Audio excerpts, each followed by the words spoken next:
एक जो उनमें समझदार था बोला, क्या मैंने तुमसे नहीं कहा था कि तुम तस्बीह क्यों नहीं करते?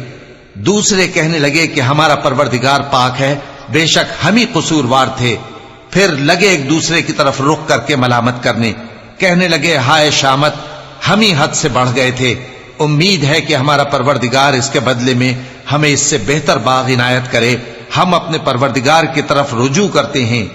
देखो अजाब यूं होता है और आखिरत का अजाब सबसे बढ़कर होगा।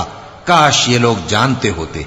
परहेजगारों के लिए उनके परवरदिगार के यहां नेमत के बाग हैं। क्या हम फर्माबरदारों को नाफरमानों की तरह नेमतों से महरूम कर देंगे? तुम्हें क्या हो गया है? कैसी तजवीजें करते हो? क्या तुम्हारे पास कोई किताब है जिसमें यह बात पढ़ते हो कि जो चीज तुम पसंद करोगे वो तुमको जरूर मिलेगी? या तुमने हमसे कस्में ले रखी हैं जो क़यामत के दिन तक चली जाएंगी कि जो कुछ तुम तय कर लो